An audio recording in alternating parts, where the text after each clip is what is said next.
વરસાદી વાતાવરણ હોય, ભેજનું પ્રમાણ ખૂબ વધી ગયું હોય, સૂર્યપ્રકાશ ન હોય છતાંય ગરમી લાગતી હોય, પરસેવો વળવાનું ચાલુ હોય, ભારતીય પ્રણાલિકા પ્રમાણે પલાઠી વાળીને બેસવાનું હોય અને કોઈ માણસને સાંભળવાનો હોય, આ ઋષિ મુનિના તપ કરતા આકરું તપ છે.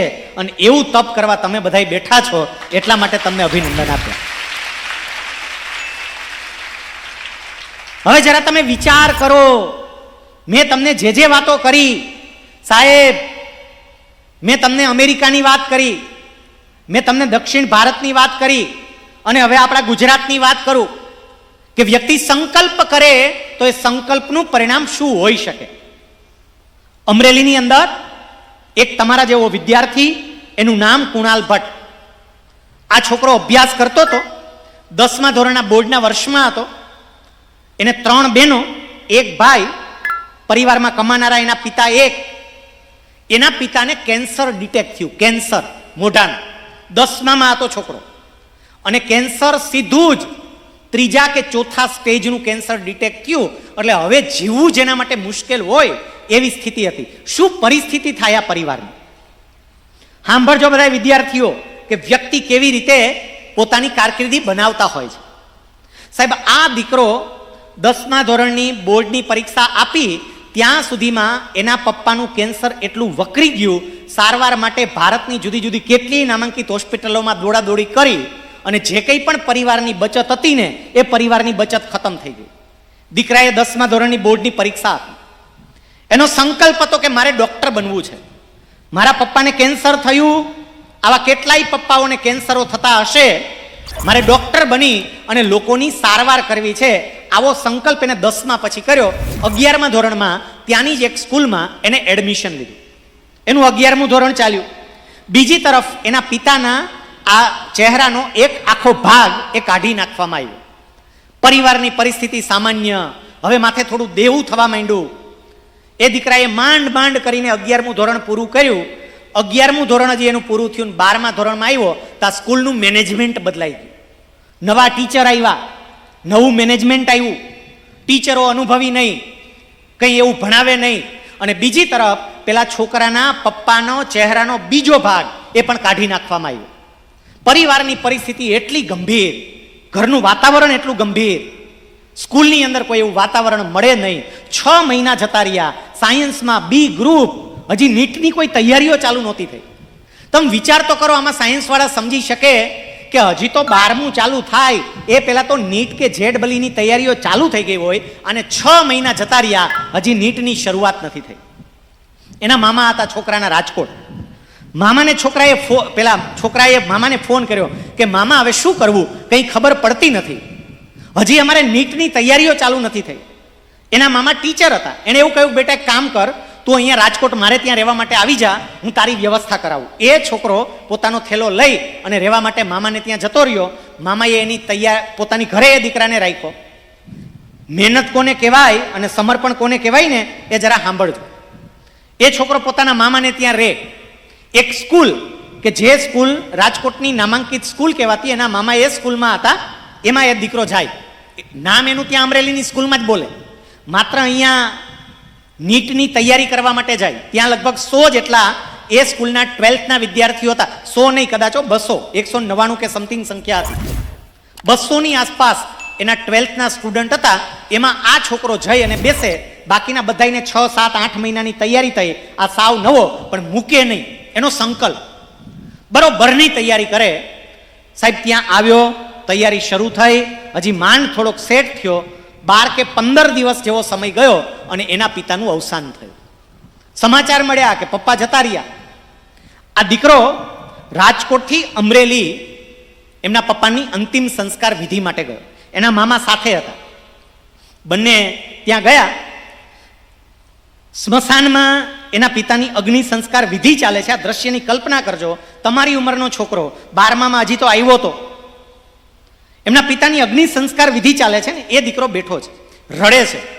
એના મામા હળવેકની બાજુમાં ગયા અને મામા એવું કહે છે કે બેટા, રડવાથી હવે કાંઈ નહીં થાય, મહેનત કરવાથી થશે, રડવાથી કાંઈ નહીં થાય, કારણ કે તારા પપ્પા જતા રહ્યા અને બેટા મારે ના કેવું જોઈ, પણ તને કહી દઉં કે તારા પપ્પા 15 લાખ કરતા વધારે રકમનું દેવું કરીને ગયા છે. બચત નથી, આપણી માથે દેવું છે.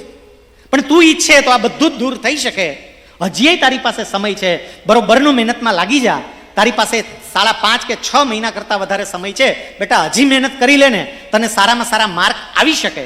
કદાચ ગવર્મેન્ટ મેડિકલ કોલેજમાં એડમિશન મળે એટલા માર્ક ના આવે તો સેમી ગવર્મેન્ટમાં મળે એટલા માર્ક તો આવે. અને એના માટે કદાચ 20 લાખની લોન લેવી પડે તો એ લોન લેવા માટેની વ્યવસ્થા બધી હું કરાવી દઈશ. પણ બેટા તારે ડૉક્ટર બનવું હોય તો ડૉક્ટર બની શકાય એમ છે. એ દીકરાને એવું લાગી આવ્યું અને એના મામાને સ્મશાન ગૃહમાં એના પિતાનો અગ્નિ સંસ્કાર ચાલે છે, ત્યાં એવું કહે છે કે મામા, તમારે મારા માટે લોનની વ્યવસ્થા નહીં કરવી પડે. હું મારી રીતે ગવર્મેન્ટ મેડિકલ કોલેજમાં એડમિશન મળે ને એટલા માર્ક્સ લાવીશ. લગભગ 11 કે 11:30 જેવો સવારનો સમય થયો હશે. અંતિમ સંસ્કાર વિધિ પૂરી થઈ, ઘરે આવ્યા. ઘરે આવીને છોકરાએ સ્નાન કર્યું, કપડાં બદલ્યા, પોતાનો થેલો લીધો, મમ્મીને પગે લાગીને એવું કહ્યું કે હું હવે પાછો જાઉં છું. 17 વર્ષનો. આમ આપણને વિચાર આવે કે કેવી રીતે બાળકો વિચારતા હોય છે. એની મમ્મીને કે હું જાઉં છું. મમ્મી કે ક્યાં જાય? એ કે ભણવા માટે, મારો એક પણ દિવસ હવે પડવો ના જોઈએ. એની મમ્મી કે પણ તારા પપ્પાની બધી વિધિ બાકી છે, મહેમાનો આવે, તમે બધુંય સંભાળી લેજો, કારણ કે મારા પપ્પાને સાચી શ્રદ્ધાંજલિ આપવી હોય તો હું ડૉક્ટર બનીને આપી શકીશ. એ દીકરો એસટી બસમાં બેસી અને અમરેલીથી રાજકોટ આવ્યો. સવારે 11 વાગે એના પિતાની અગ્નિ સંસ્કાર વિધિ ચાલતી હતી. તે જ દિવસે સાંજે 4:30 વાગે એ દીકરો પોતાના ક્લાસમાં બેઠો હતો. મારે ક્લાસમાં બેસી અને તૈયારી કરવી છે. 12થનું રિઝલ્ટ આવ્યું.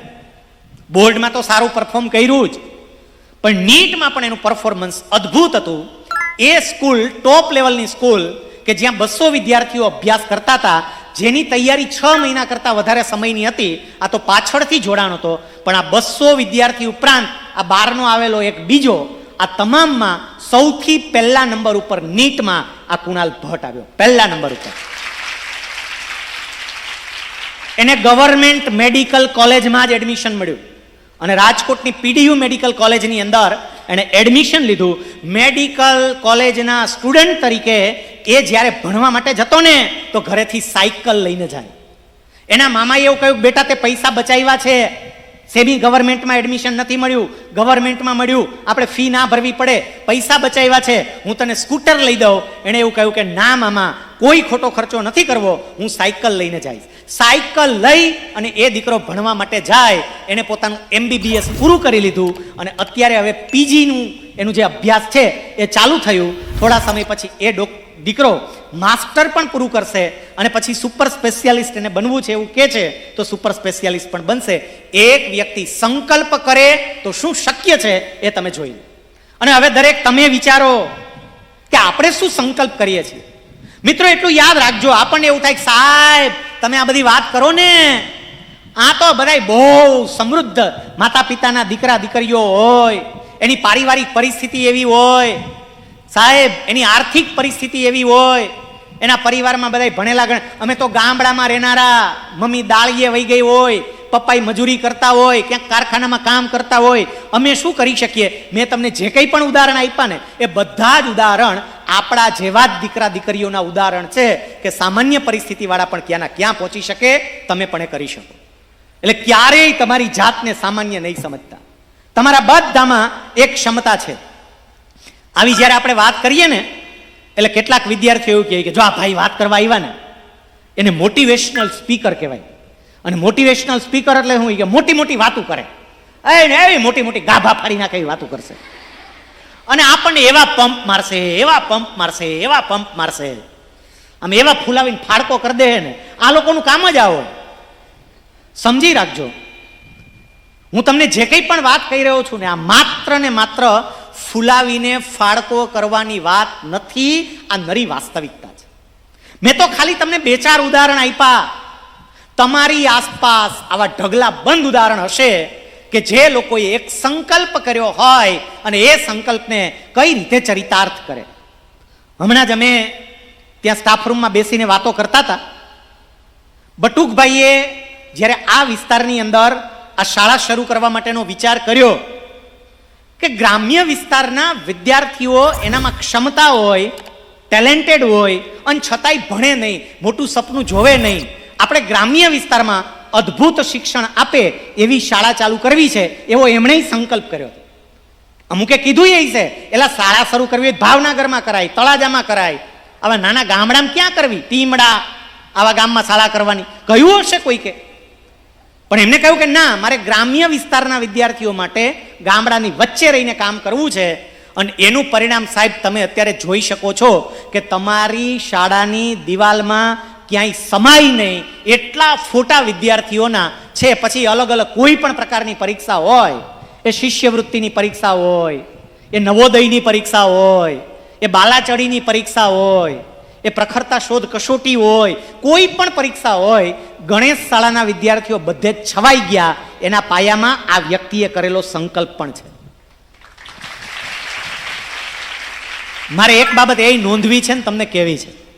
આખા ગુજરાત રાજ્યમાં અત્યાર સુધીમાં કેટલી જગ્યાએ હું પ્રવચનો કરવા માટે ગયો છું, અને ગુજરાતમાં જ નહીં, ગુજરાતની બહાર પણ અત્યાર સુધીમાં મારી જિંદગીમાં હું પહેલી વખત એવું દ્રશ્ય જોઈ રહ્યો છું કે શાળાના શિક્ષક એ મંચ ઉપર બેઠા હોય અને શાળાના સંચાલક વિદ્યાર્થીઓની સામે પલાઠી વાળીને બેઠા હોય. તમે વિચાર તો કરો, વિદ્યાર્થીઓની સાથે પલાઠી વાળીને બેસે. આ તમારા માટે અત્યંત મહત્વની વાત છે અને સમજવા જેવી વાત છે.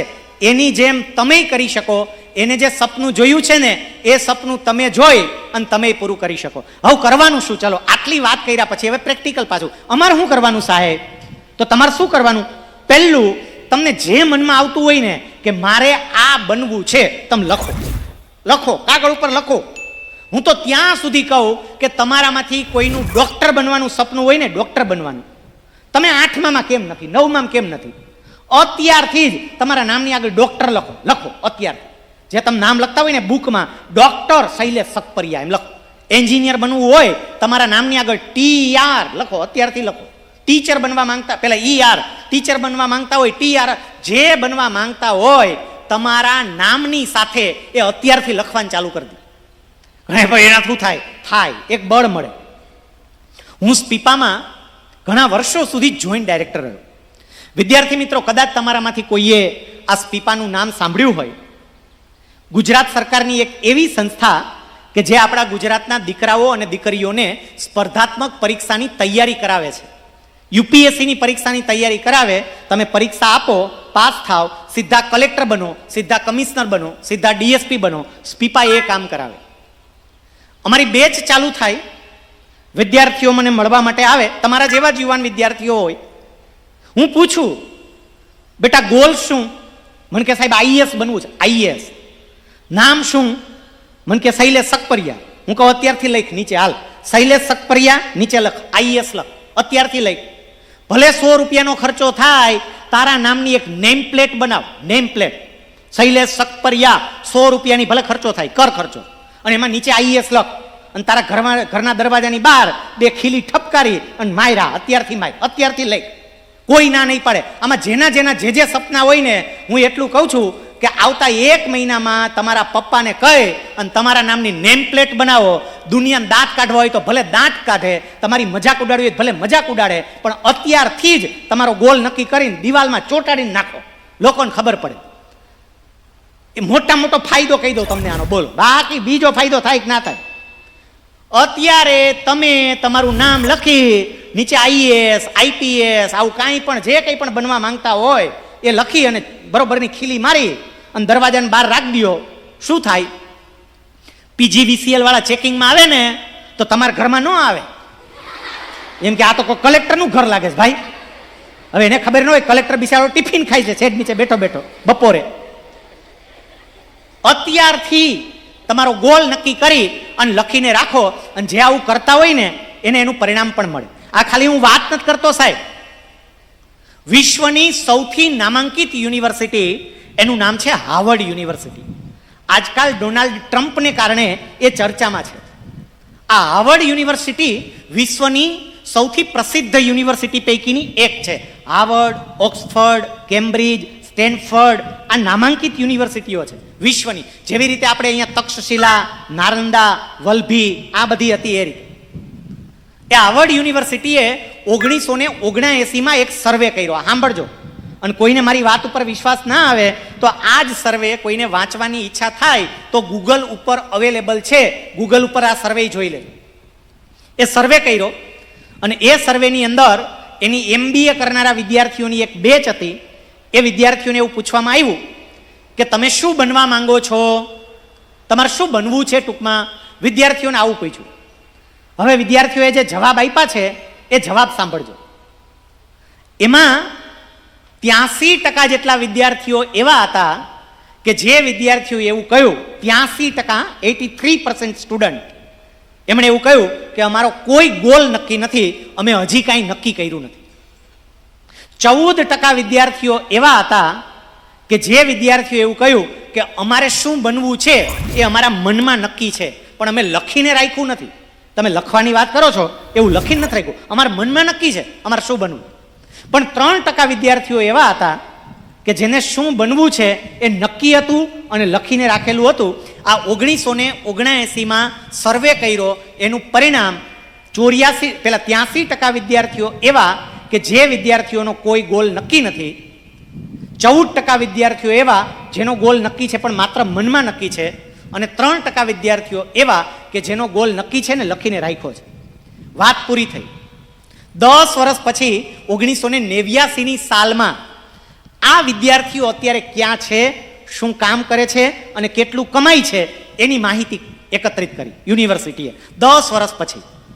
અને એ માહિતી એકત્રિત કરીને એનું તારણ એને દુનિયાની સમક્ષ મૂક્યું. એણે એવું કહ્યું કે પેલા 14% વિદ્યાર્થીઓ કે જેનો ગોલ મનમાં નક્કી હતો, એ પેલા 83% વિદ્યાર્થીઓ કે જેનો કોઈ ગોલ નક્કી હતો જ નહીં, એના કરતાં વધારે સફળ છે અને વધારે કમાણી કરે છે. અને 3% વિદ્યાર્થીઓ કે જેનો ગોલ નક્કી હતો અને જેને લખીને રાખ્યો હતો, એ તો બાકીના બધાય કરતાં આગળ છે. એટલે મારો ગોલ નક્કી કરવું અને લખીને રાખવું. તમને આ વાત બહુ સામાન્ય લાગશે પણ આ વાત બહુ અગત્યની છે, કારણ કે લખીને રાખ્યું હોય ને એ આપણને સતત રિમાઇન્ડર આપે. ક્યારેક તમારે સરકારના કોઈ ઉચ્ચ અધિકારીને મળવા જવાનું થાય, કલેક્ટરને મળવા જવાનું થાય, કમિશનરને મળવા જવાનું થાય, કોઈ મિનિસ્ટરને મળવા જવાનું થાય, તો હવે એક બાબત નોંધજો. એની ચેમ્બરમાં જાઓ ને, ચારેય દિવાલમાં એક નજર નાખજો. તમને 4માંથી કોઈ એક દિવાલમાં એક પાટિયું, એક બોર્ડ, વ્હાઇટ બોર્ડ એ લગાડેલું જોવા મળશે.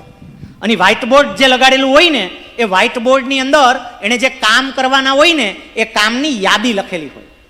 મારે આટલું આટલું કરવાનું છે, યાદી લખી હોય. શું કામ એને? કારણ કે એને સતત યાદ આવે. ઇન્દિરા આવાસના 500 મકાન બનાવવાના છે એને લખીને રાખ્યું. એટલે ખબર પડે કે હજી થોજ બન્યા છે, હજી કામ કરવું પડશે, મહેનત કરવી પડશે, લખીને રાખે. અત્યારે જ અહીંયા આવતા પહેલા આ વિશાલભાઈ રાજ્યગુરુ એની મોડેલ સ્કૂલ એની વિઝિટે અમે ગયા.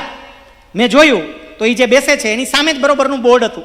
અને બોર્ડની અંદર એને 3 બાબતો, 3 કામ એના હતા, એ લખીને રાખ્યા હતા કે આ પરીક્ષાના ફોર્મ એકત્રિત કરવાનું, ફલાણું ભરાવવું, આ કરવું. એના કામ લખેલું હોય તો આપણને હંમેશા યાદ કરાવે, આપણામાં શક્તિ આપે, આપણને બળ આપે. એટલે તમારો ગોલ લખીને રાખજો.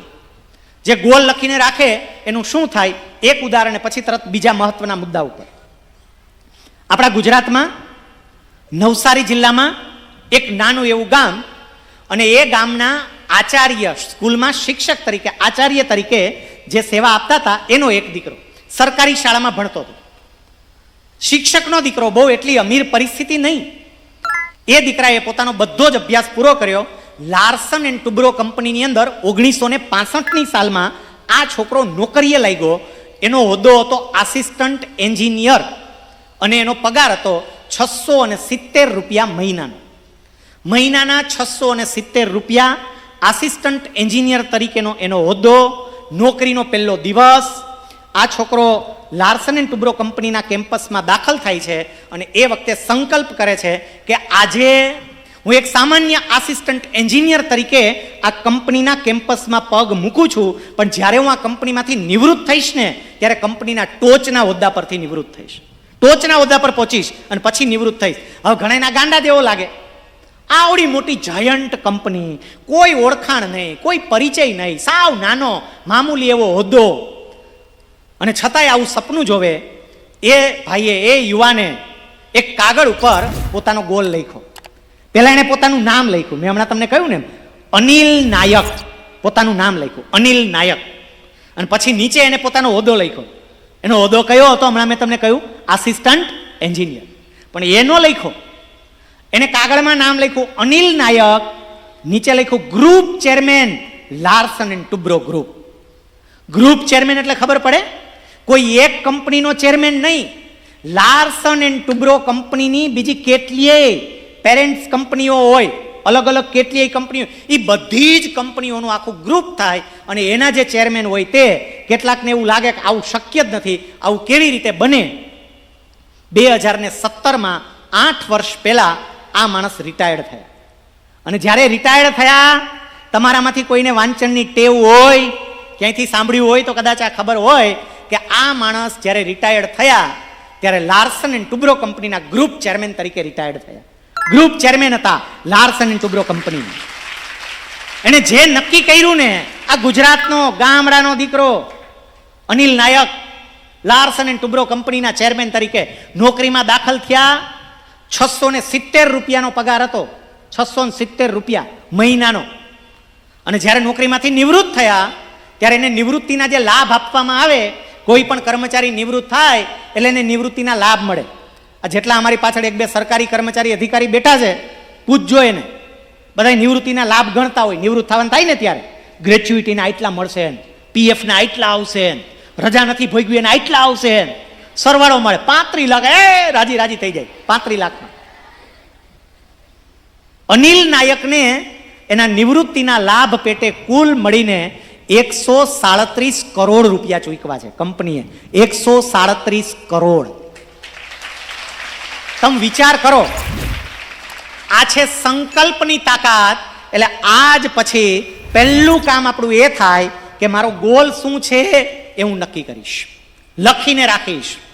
10મા વાળા અને 12મા વાળા તમારા માટે ખાસ લાંબા ગાળાનો ધ્યેય જે હોય તે, પણ બોર્ડમાં તમે કેટલા ટકા લાવશો અને દરેક વિષયમાં તમારે કેટલા માર્ક્સ હશે એ પણ લખીને અત્યારથી રાખો. લખો, બોર્ડમાં જે ટકા લાવવાને લખો, તમારું નામ, બોર્ડ ફર્સ્ટ 99.99 PR. અને જઈને તમારા આચાર્ય હરેશ સાહેબને પૂછો, સાહેબ 10માં આપણો રેકોર્ડ શું હતો સ્કૂલનો અત્યાર સુધીમાં, અને એ રેકોર્ડ હવે હું બ્રેક કરીશ. કરો, થાય, અઘરું નથી, બધું જ શક્ય છે.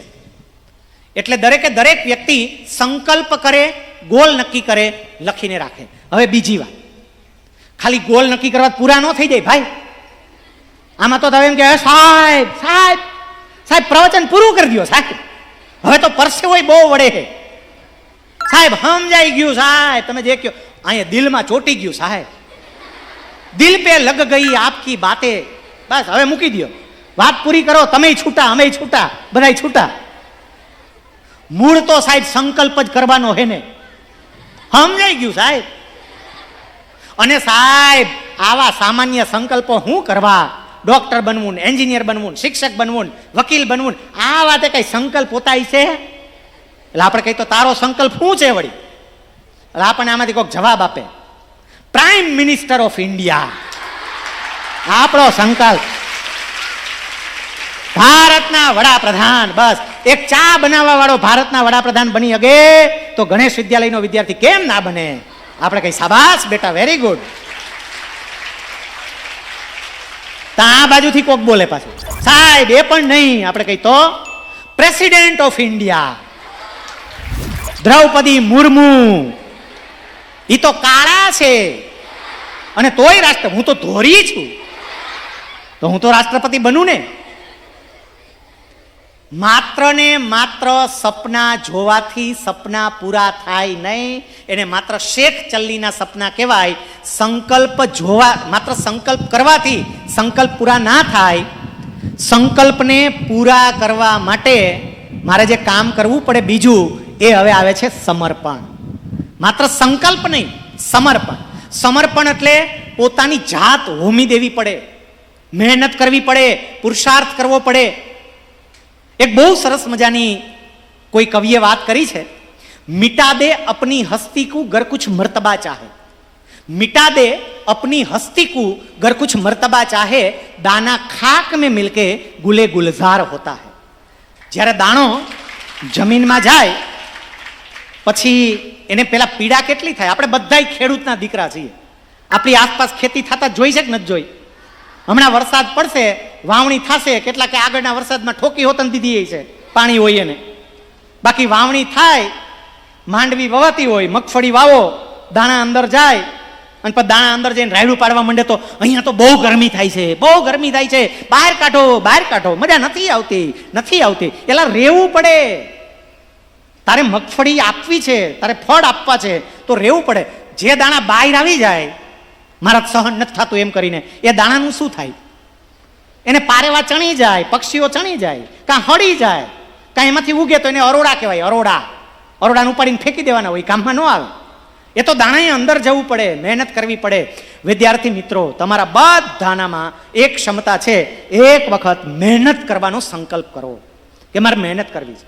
હું બુદ્ધિની દ્રષ્ટિએ વાત કરું ને, તમે ગામડાના વિદ્યાર્થીઓ છો એટલે નથી કહેતો. હું વાસ્તવિક રીતે કહું છું કે શહેરના વિદ્યાર્થી અને ગ્રામ્ય વિસ્તારના વિદ્યાર્થી એ બંનેની જો ઇન્ટેલિજન્સી ચેક કરવામાં આવે, ઇન્ટેલિજન્સી જેને આઈક્યુ કહેવાય, આઈક્યુ ઇન્ટેલિજન્ટ કોશન્ટ, બુદ્ધિમત્તાનો આંક, એ જો ચેક કરવામાં આવે ને તો નિર્વિવાદપણે અમુક અપવાદોને બાદ કરતા શહેરના વિદ્યાર્થીઓ કરતા ગ્રામ્ય વિદ્યાર્થીઓનો આઈક્યુ હંમેશા ઊંચો આવે, હંમેશા વધારે હોય. તમારો આઈક્યુ ઊંચો જ આવે. આમાં ઘણા કે આ ભાઈ શહેરમાં બોલવા જતા હશે ત્યાં એનો આઈક્યુ ઊંચો આવે એવું કહેતા હશે ને? ના, આ નરી વાસ્તવિકતા છે. જવાહરલાલ નહેરુ ગમે એટલું ભણેલા હોય પણ સરદાર પટેલ જે વિચારી શકે ને એ નહેરુ ના વિચારી શકે. ગ્રામ્યમાંથી આવેલું એ ફૂલ હતું. એને જે વિચાર આવે નહેરુને વિચાર ના આવે. શહેરનો વિદ્યાર્થી હોય, ક્યાંક પાણી પીવા જવાનું હોય, પાણી હોય નહીં, બોટલમાં પતી ગયું હોય, 3-4 જગ્યાએ પૂછે બધું, શું ક્યાં વ્યવસ્થા હશે, શું હશે, કેમ હશે, કેમ પાણી મળે, ક્યાંથી મળે, શું મળે. અને આપણા જેવા હોય તો ગામે ત્યાં ધોરિયો બોરિયો ગોતી લે, આગળ બળદ પીતો હોય ને અહીંયા આપણે ચાલુ થઈ જાય ધમધમાટી, કાંઈ વાંધો આવે નહીં. આપણા રસ્તા આપણે પોતે ગોતી લઈએ છીએ. સાહેબ, ગ્રામ્ય વિદ્યાર્થીઓની બુદ્ધિમત્તા ખૂબ સારી છે અને એ આ ગણેશ વિદ્યાલયે સાબિત કર્યું છે. મેં તો જ્યારથી આવીને આ રિઝલ્ટ જોયા, કેટલી મોટી મોટી ફી લેનારી શાળાઓ જે પરિણામ આપી શકતી નથી એ પરિણામ આ શાળા આપી રહી છે. એક તો શાળાના તમામે તમામ શિક્ષકોને હૃદયપૂર્વક વંદન કે આ શાળા તમારે કારણે ઉજળી છે. આ બધા શિક્ષકોનું જે સમર્પણ છે ને, અમે રાઉન્ડ મારતા હતા ત્યારે મેં એક બીજું જોયું. વિદ્યાર્થીઓને બેસવા માટે ક્લાસરૂમમાં પાટલી છે પણ શિક્ષકને બેસવા માટે ખુરશી ટેબલ જ નથી. જે શિક્ષક કાયમ માટે ઊભો હોય ને એ શિક્ષક બીજા લાખો વિદ્યાર્થીને ઊભા કરી શકે, અને જે બેઠો હોય એ બધાને બેહાર દે, પૂરું કરી દે. જે ઊભો હોય ને બધાને ઊભા કરે, અને અમુક તો બેઠા જ હોય. મેં તો એવાય જોયા છે ટેબલ ઉપર પલાઠી વાળીને બેહે. બોલો, ટેબલ ઉપર ચડ્યા હોય ત્યાં પલાઠી વાળી હોય અને ત્યાંથી જ ભણાવતા હોય. વિદ્યાર્થી મિત્રો, જે બીજી વાત મારે તમને કહેવી છે એ મહેનત, સમર્પણ.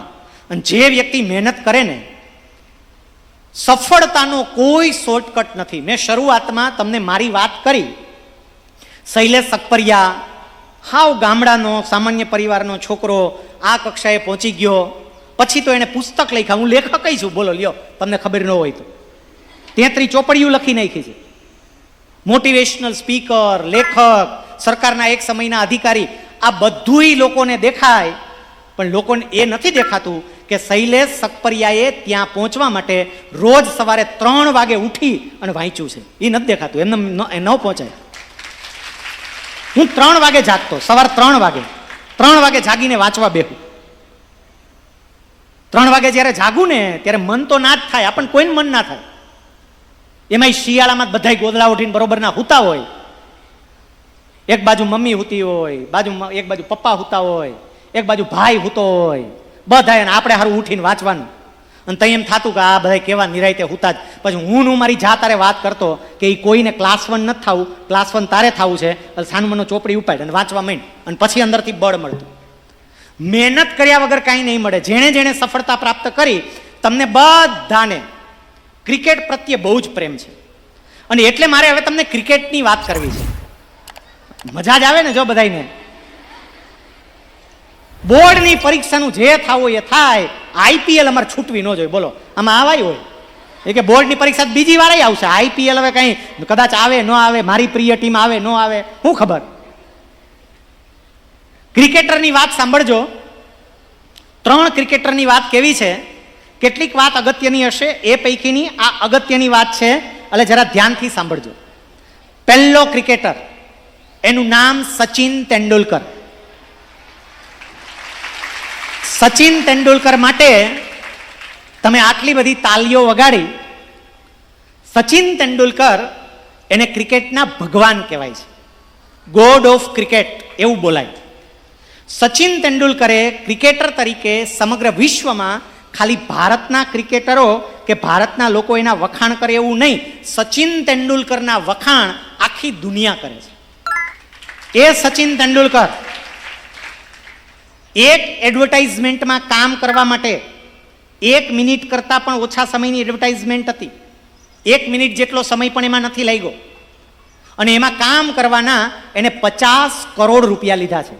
50 કરોડ ખાલી એક એડવર્ટાઇઝમેન્ટમાં કામ કરવા માટેના એ માણસે આટલા રૂપિયા લીધા. 50 કરોડ. આપણને અરે કેટલા પૈસા કમાય, ચિક્કાર પૈસા કમાય, અને એમ કાંઈ કરવાનું નહીં, આવીને ખાલી આમ કરીને આટલો ફોટો પાડી દઈએ ને તો એ 10 કરોડ 15 કરોડ. આ તમારે ગણેશ વિદ્યાલયમાં લઈ આવવા હોય, બટુકભાઈને એમ થાય કે આપણે સચિન તેંડુલકરને લઈ આવીએ. એ કાંઈ બોલતો જ નથી બિચારો, એટલે આવે આ પગથિયે ચડે, આમ કરે, આ પગથિયે ઉતરી જાય, 2-4 ફોટા પડાવે. તો હળવેથી તમે પૂછો સચિનભાઈ તમારો ચાર્જ કેટલો, તો કે 10 કરોડ થશે. ખાલી કાર્યક્રમમાં હાજરી આપવા માટેના 10-10 કરોડ રૂપિયા લે. સચિન તેંડુલકરની આ પ્રગતિ દેખાય, પણ મારે તમને જે કહેવું છે ને એ હવે સાંભળજો. સચિન તેંડુલકર 17 વર્ષની ઉંમરે એના જીવનની પહેલી ટેસ્ટ સિરીઝ રમતો હતો. 17 વર્ષની એની ઉંમર હતી. 1991ની સાલ ઇંગ્લેન્ડ સામેનો મેચ, પાકિસ્તાન સામેનો મેચ, ત્રીજી એ ટેસ્ટ મેચ હતી. સચિન તેંડુલકર બેટિંગ કરતા હતા, સામે પાકિસ્તાની બોલર વકાર યુનુસ એ બોલિંગ કરતા હતા. વકાર યુનુસ પાકિસ્તાની ફાસ્ટ બોલર તરીકે પણ પ્રસિદ્ધ છે. એનો એક બોલ આવ્યો અને સીધો જ સચિનના નાક ઉપર વાગ્યો. સચિનના નાક ઉપર એવો વાગ્યો કે નાકમાંથી લોહી ચાલુ થઈ ગયું, લોહી નીકળવા માંડ્યું. બધા દોડીને ભેગા થઈ ગયા. સ્થિતિ જોઈ પાકિસ્તાની ક્રિકેટર જાવેદ મિયાદાદ એ સચિનનું નાક, આ હું જે બોલું છું એ વિડીયો બધા અવેલેબલ છે, આમ નાક આમ કરીને જોવે છે, લોહી નીકળે છે, અને એવું કહે છે કે આને હોસ્પિટલ લઈ જાવ. અને એ વખતે સચિન તેંડુલકર લિટરલી આ કરીને પોતાનું લોહી લૂવે છે અને એક વાક્ય બોલે છે. 3 જ શબ્દનું આ એક વાક્ય છે કે જે દરેક વ્યક્તિ માટે જીવન મંત્ર બની શકે. દરેક વ્યક્તિ માટે, માત્ર વિદ્યાર્થી નહીં, શિક્ષક, બિઝનેસમેન, ખેડૂત, વકીલ, ગમે એ કોઈ પણ વ્યક્તિ માટે આ જીવન મંત્ર બની શકે એવું એ વાક્ય હતું જે 17 વર્ષની ઉંમરે આ છોકરો બોલ્યો હતો. જાવેદ મિયાદાદે એમ કહ્યું કે ભાઈ આને હોસ્પિટલાઇઝ કરીએ. આમ લોહી લૂતો એવું કહે છે, મેં ખેલેગા. એને એવું કહ્યું ભાઈ આમાં ના રમી શકાય, આ તારી ઇન્જરી જો. અને નાકમાં વાગે ત્યારે કેટલી તકલીફ પડે, કારણ કે નાક શરીરનો સંવેદનશીલ ભાગ છે. સચિન તેંડુલકરે બીજી વાર કહ્યું મેં ખેલેગા. અને રહીમો એટલું નહીં, એ જ મેચમાં ઇન્જરી થઈ, અને ડૉક્ટરને એવું કહ્યું મારું લોહી સાફ કરો, મને બેન્ડેડ લગાડી દો, પણ હું આ મેદાન નહીં છોડું. એણે મેદાન ના છોડ્યું, એ રમ્યો, અને એ મેચની અંદર એણે હાફ સેન્ચુરી કરી. આને સમર્પણ કહેવાય કે ગમે એવી મુશ્કેલ પરિસ્થિતિમાં પણ હું ટકી રહીશ. આ સમર્પણ. બીજો ક્રિકેટર, એનું નામ છે મહેન્દ્રસિંહ ધોની.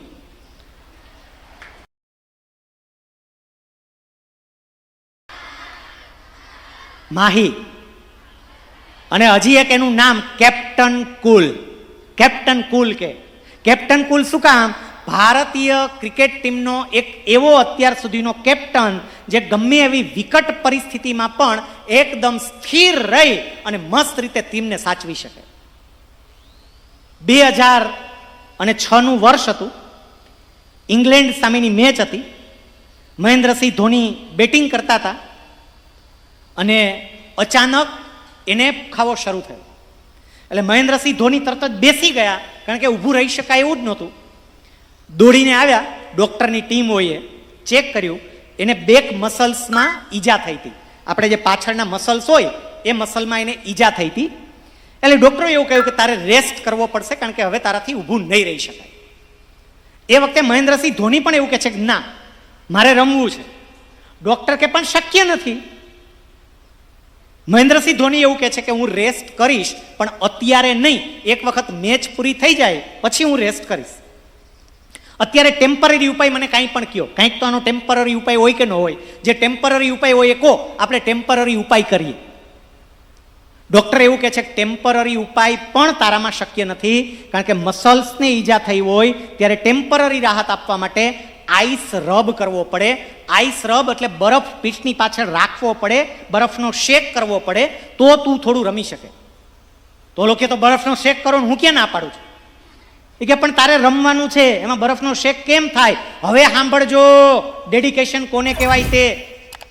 MS ધોની એવું કહે છે કે કામ કરો, બરફની બેગ મંગાવો અને બરફની બેગની સાથે એક મોટો બેલ્ટ પણ મંગાવો. મારી પીઠ પાછળ બરફની બેગ રાખી દો અને પછી બેલ્ટ મારી ફરતી બાજુ અને બરફની બેગને ટાઈટ કરી દો, પછી હું રમીશ.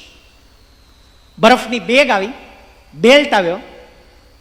MS ધોનીએ બધાની વચ્ચે પોતાનું સ્વેટર ઉતાર્યું. સ્વેટર ઉતારીને એમણે પેલી બેગ રાખી પાછળ, પછી બેલ્ટ માર્યો અને પછી રમવાનું ચાલુ કર્યું. આ ફોટો પણ નેટ ઉપર જોજો.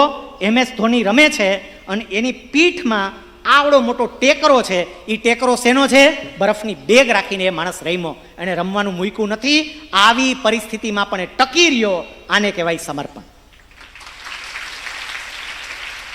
ત્રીજું અને સમર્પણનું સર્વોત્કૃષ્ટ ઉદાહરણ એ છે યુવરાજસિંહ. 2011માં યુવરાજસિંહ રમતા હતા. ભારતીય ટીમ દાવ લેતી હતી, પણ શરૂઆતના જે આપણા ઓપનિંગ બેટ્સમેન કહેવાય એ ફટાફટ અમુક આઉટ થઈ ગયા. યુવરાજસિંહનો વારો આવ્યો ને યુવરાજસિંહ બહુ સરસ રમતા હતા. ભારત જીતી જશે એવી પૂરેપૂરી આશા હતી અને સાવ અચાનક યુવરાજસિંહને ઉલટી થઈ. ઉલટી. અને આમાંથી જેટલા ક્રિકેટ પ્રેમીઓ છે ને એ લોકોને ખબર છે કે યુવરાજસિંહને એ શેની ઉલટી થઈ હતી. Very nice. જો આ ક્રિકેટ પ્રેમીઓ જોયું, અને ગણિતના સૂત્રો યાદ હોય કે ના હોય, પણ યુવરાજસિંહને લોહીની ઉલટી થઈ. અને એ સારી વાત છે કે આવી બાબત યાદ રહે છે. લોહીની ઉલટી થઈ. સાહેબ, ઉલટી સામાન્ય નહોતી. એના આખા કપડા લોહીવાળા, સ્વેટર લોહીવાળું, પગના બંને ગોઠણો લોહીવાળા. ડોક્ટરોએ આવીને તરત જ જોયું ને કહ્યું કે આને તાત્કાલિકપણે હોસ્પિટલે લઈ જાઓ. અને આ ઉલટી યુવરાજસિંહ માટે ગંભીર એટલે હતી કારણ કે યુવરાજસિંહ કેન્સરના દર્દી હતા. એને કેન્સર હતું યુવરાજસિંહને, કેન્સર. અને કેન્સરમાં આ ઉલટી થઈ એટલે કેટલી ખતરનાક કહેવાય. પણ યુવરાજસિંહ એ વખતે એવું કહે છે કે ના, મને ઉલટી થઈ ગઈ, હવે મને સારું ફીલ થાય છે, હું રમી શકીશ. ટેમ્પરરી મને કંઈ દવા આપવી પડે હોય દવા આપો, બાકી હું આ પીચ છોડવાનો નથી, મારે રમવું છે. બધાએ કહ્યું એલા બ્રાહ્મણા, આ સ્થિતિ તો જો તારી. એ કહે છે જે થાય એ મારે રમવું છે. સાહેબ, આવી પરિસ્થિતિમાં કેન્સરના દર્દી લોહીની ઉલટી કર્યા પછી યુવરાજસિંહ એ મેચમાં રહીમાં, અને કોઈએ ડેટા ચેક કરવા હોય તો ડેટા ચેક કરવાની છૂટ. લગભગ 133 બોલમાં એણે 113 રન કરી અને ભારતને વિજય પણ અપાવ્યો. 113 રન કર્યું. હવે જરાક વિચારજો, આપણામાં કોકને જરાક તાવ જેવું લાગે કે આ નિહાય રે નથી જાવ, કાં તો કે થોડુંક તાવ જેવું લાગે, ન આવતો હોય તો બોલાવે, આય બોલાવે. ડેડિકેશન આને કહેવાય. વિદ્યાર્થી મિત્રો, મારો એક પણ દિવસ શાળાએ બગડે નહીં એની તકેદારી રાખો. એક પણ દિવસ તાવ હોય તોય શું છે, તાવની 1, 2 ને 3 આવીને બેસીશ. આ ત્રણેયને યાદ કરજો. આના જેવી પરિસ્થિતિ તો આપણી નથી. અને તોય આ લોકો, મેં તમને પેલા કુણાલ ભટ્ટનું ઉદાહરણ આપ્યું, વિચાર તો કરો. બપોરે પિતાને અગ્નિ સંસ્કાર આપે છે, એ અગ્નિદાહ આપે છે, અને એ જ સાંજે એ ક્લાસમાં બેઠો હોય છે. આમાં કોઈ પણ વ્યક્તિને કંઈ પણ તમારે ત્યાં તમારા પરિવારમાં કોઈ પણ જગ્યાએ કોઈ પણ પરિસ્થિતિ એવી સર્જાય, મારું શિક્ષણ અટકવું ના જોઈએ, આ યાદ રાખજો. મારું શિક્ષણ ના અટકવું જોઈએ. આ એક યજ્ઞ છે અને યજ્ઞમાં આહુતિ સતત પડવી જોઈએ. ગ્રામ્ય વિસ્તારમાં મેં એ પણ જોયું છે કે આપણે થોડાક આ બાબતમાં દુર્લક્ષ સેવીએ છીએ અને ઘણીવાર એવું બને છે કે આપણે જવાનું ટાળીએ. કંઈ વાંધો નહીં, હવે એક દી ન જાય શું ફેર પડે, એક દી હું ખાટું મોડું થઈ જાય, ઘણું ખાટું મોડું થઈ જાય. બહુ સામાજિક પ્રસંગોમાં આટા નહીં મારવા. ભણવામાં અત્યારે ભણવાનું છે, આપણે આપણા માટે એ જ ભક્તિ છે મોટામાં મોટી. મને એ ખબર છે આપણા આ વિસ્તારમાં એ માતાજીના માંડવા હાલતા હોય, રામા મંડળ હાલતા હોય અને ત્યાં બેઠા હોય, બોલો 12મા વાળા માતાજીના માંડવામાં બેસે, રામા મંડળમાં બેઠા, હમણાં ભેરવો આવશે, એટલે તું ભેરવો થઈ જાય 4 વાગ્યા સુધીમાં. તો હવે 4 વાગ્યા સુધી ભેરવાની રાહ જોઈ હોય અને ભેરવા જેવી આંખું કરીને સ્કૂલે આવે, એને પછી અંદર મગજમાં ઉતરે હું, એ તો મને કયો. અને આમાં ઘણા પાછા શું કહે ખબર, સાહેબ જીવન છે, જીવન મજા માણી લ્યો, મજા કરી લ્યો.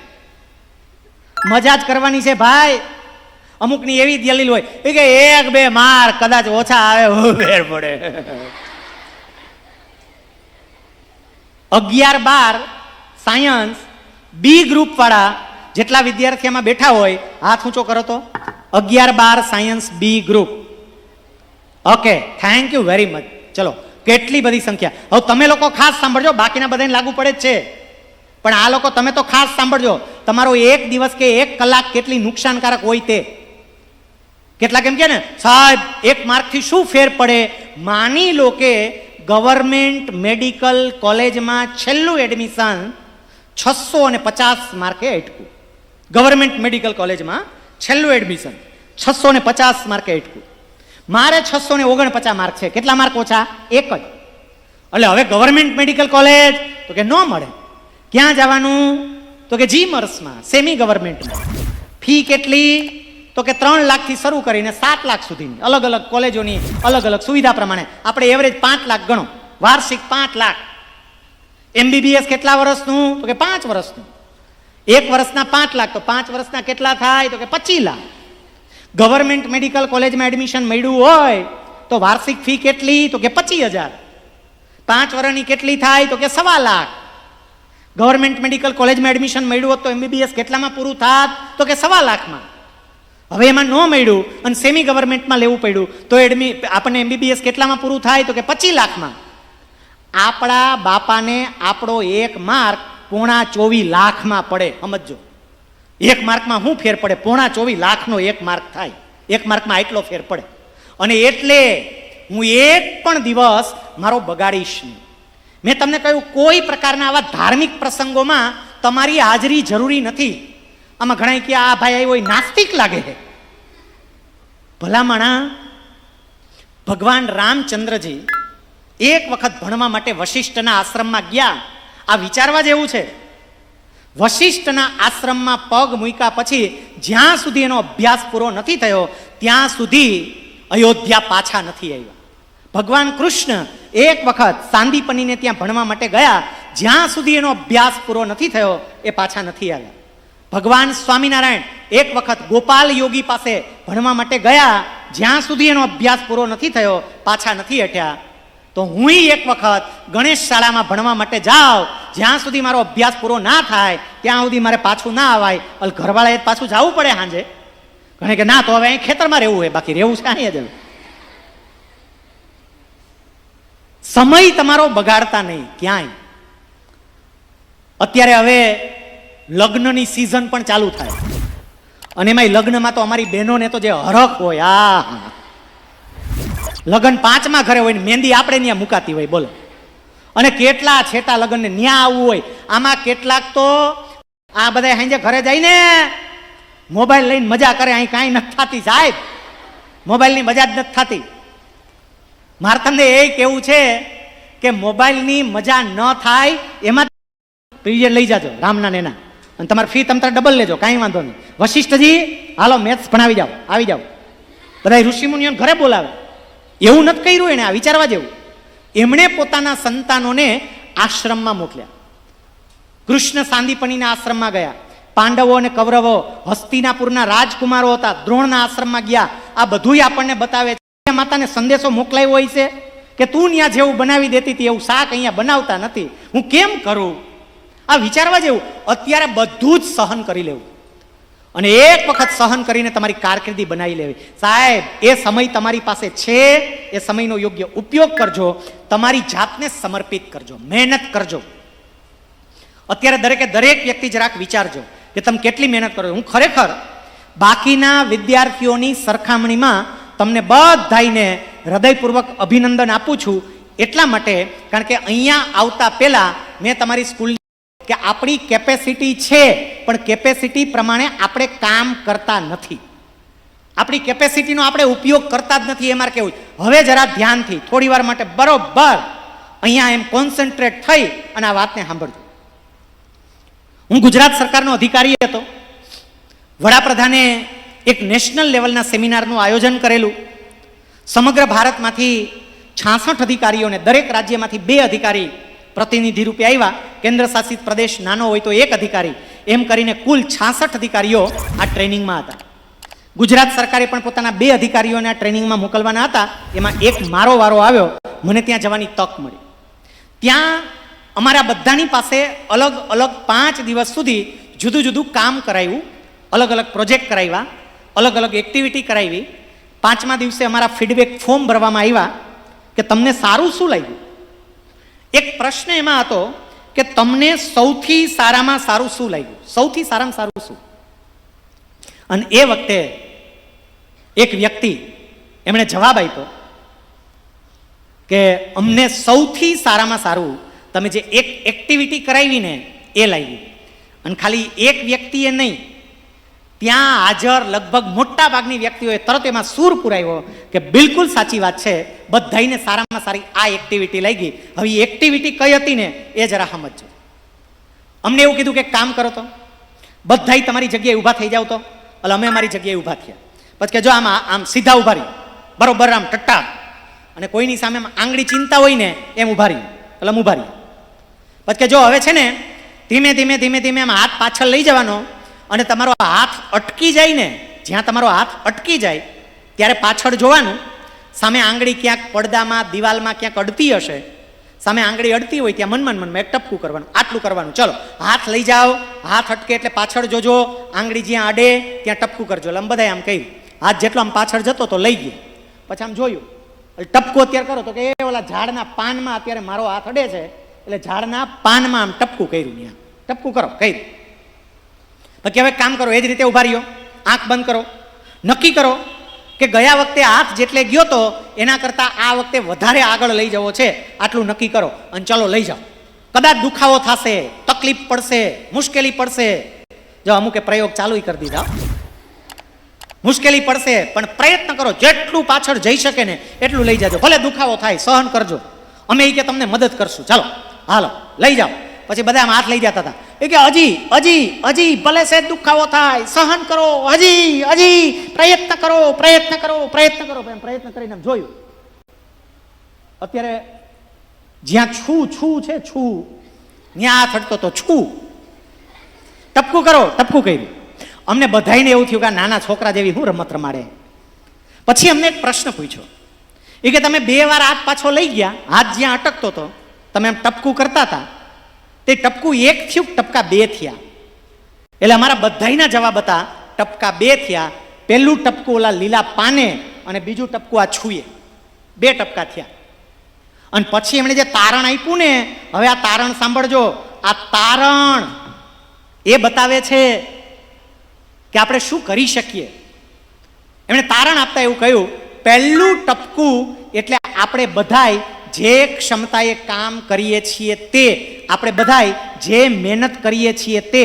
અને બીજું ટપકું એટલે ભગવાને કામ કરવાની જે ક્ષમતા આપી છે તે, મહેનત કરવાની જે ક્ષમતા આપી છે તે.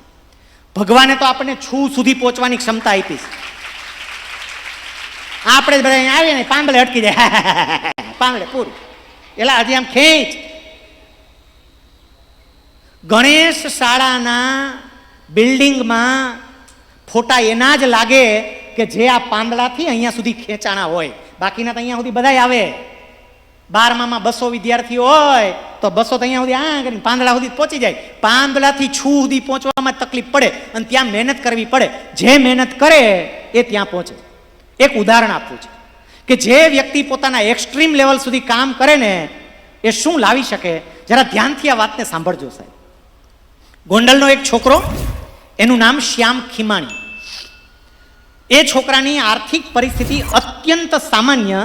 એના પિતા ગોંડલની અંદર મમરાની એક ફેક્ટરીમાં કામ કરતા હતા. મમરાની એક ફેક્ટરી હતી અને એમાં કામ કરતા હતા, મજૂરી કરતા હતા. હવે એનું ઘર જોજો, કલ્પના કરજો સાહેબ. ઘર, એનું રસોડું એ, એનો બેડરૂમ એ, એનો ડ્રોઈંગ રૂમ એ એક જ રૂમ હતો.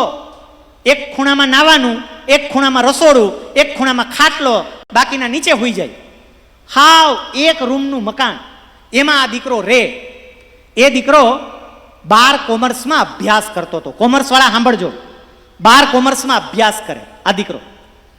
કોમર્સમાં અભ્યાસ કરતો હતો, પણ એની પરિસ્થિતિ એવી હતી કે એ દીકરાએ કામ કરવું પડે.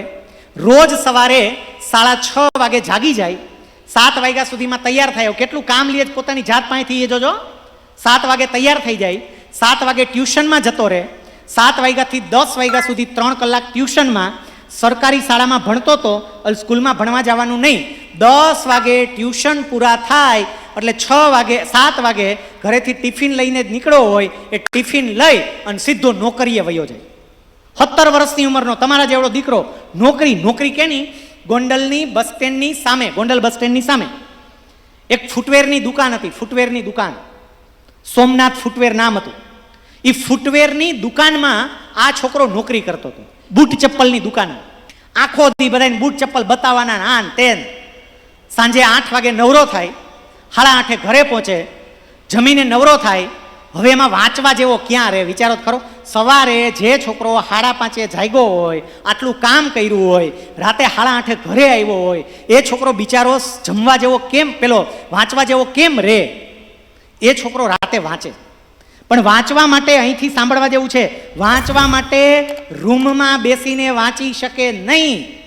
કારણ કે એક જ રૂમ, ત્યાં વાંચે તો લાઇટ ચાલુ રાખે તો મમ્મી પપ્પા કોઈ હુઈ ન હોગે. એટલે એણે શું કર્યું? પોતાનો જે રૂમ હતો એમાં બારી હતી, બારીની ઉપર એક જાળી હતી. જાળીમાંથી એક વાયર કાઢ્યું બહાર શેરીમાં, ત્યાં લટકાડ્યો એક લેમ્પ, ત્યાં બેહવાનો હતો એક પાણો, ઓટલો. ઓટલા ઉપર બેસે અને ઓટલા ઉપર બેસીને વાંચે. આમાં ઘણાય કે અમને વાંચવાની સુવિધા નથી. આને સુવિધા હતી? બહાર શેરીમાં કેટલા વાહન પસાર થતા હશે, કેટલી તકલીફ પડતી હશે, પણ આ છોકરો બહાર શેરીમાં આવી રીતે બેસીને વાંચે. એવી રીતે એને તૈયારી કરી, 12 કોમર્સની પરીક્ષા આપી, સારા પર્સન્ટેજ લાવ્યો, એને શિષ્યવૃત્તિ મળી. એની જ્ઞાતિના કેટલાક અમીર માણસોએ એને મદદ કરી. એ દીકરાને ચાર્ટર્ડ એકાઉન્ટન્ટ થવું હતું. ચાર્ટર્ડ એકાઉન્ટન્ટ થવા માટે મુંબઈ ગયો, ચાર્ટર્ડ એકાઉન્ટન્ટનો અભ્યાસ કર્યો. નાની ઉંમરમાં ચાર્ટર્ડ એકાઉન્ટન્ટ થઈ ગયો. ખાલી ચાર્ટર્ડ એકાઉન્ટન્ટ થયો એટલું નહીં, એક્સપર્ટ ચાર્ટર્ડ એકાઉન્ટન્ટ થયો. મલ્ટીનેશનલ કંપનીમાં એ દીકરાને નોકરી મળી. અને હવે એનું પરિણામ સમજો. એ છોકરાએ પોતાના ફેસબુક ઉપર, કોઈ ફેસબુકનો ઉપયોગ કરતા હોય તો આ પણ જોવાની છૂટ, એણે પોતાના ફેસબુક એકાઉન્ટમાં એનું પ્રોફાઇલ પિક્ચર બદલાવ્યું. એક અલગ પ્રોફાઇલ પિક્ચર મૂક્યો જે આજની તારીખે પણ કદાચ એનું પ્રોફાઇલ પિક્ચર એ જ છે, એને બદલો નથી હજી. એ પ્રોફાઇલ પિક્ચરમાં ઓડી કાર છે, વ્હાઇટ કલરની, 50 લાખની કિંમતની ઓડી કાર, 4 બંગડીવાળી. અને આ ડ્રાઇવિંગ સીટ ઉપર બેઠો છે, આગળનો દરવાજો ખુલ્લો છે અને ડ્રાઇવિંગ સીટ ઉપર બેઠા બેઠા ફોટો પાડેલો છે અને પ્રોફાઇલ ફોટામાં મૂક્યો છે. એને પૂછ્યું, ફોટો બહુ સરસ છે પણ કાર કોની લઈ આવ્યો ફોટો પાડવા માટે? એ છોકરો જવાબ આપે છે, સાહેબ મારી જ કાર છે. આપણને આશ્ચર્ય થાય, 50 લાખની કાર. એ કે સાહેબ અત્યારે 6 આંકડાના પગાર સાથે હું નોકરી કરું છું. મલ્ટીનેશનલ કંપનીની અંદર મને જોબ મળી છે અને મારો સેલેરી 6 આંકડાનો છે. એટલે આ કાર મને આરામથી પોસાય એમ છે, આના હપ્તા હું આરામથી ભરી શકું છું અને બહુ સરસ મજાનું હું મકાન પણ લઈ શકીશ. કલ્પના કરો કે જે છોકરો એક વખતે બહાર શેરીમાં બેઠો બેઠો વાંચે છે સાહેબ જો મહેનત કરે, જાત સમર્પિત કરે તો માત્ર 6 જ વર્ષની અંદર, વધારે લાંબો સમય નહીં, ખાલી 6 જ વર્ષની અંદર એ ઓડી કારમાં બેસવા માટે લાયક પણ થઈ જાય. હું તો ત્યાં સુધી કહું કે જે બૂટ ચપ્પલની દુકાનમાં આ દીકરો કામ કરતો હતો ને, એ બૂટ ચપ્પલની દુકાનના માલિક એ પણ કદાચ ઓડી કાર નહીં હોય એની પાસે, આ દીકરા પાસે આવી ગઈ. કેમ? કારણ કે એને મહેનત કરી લીધી.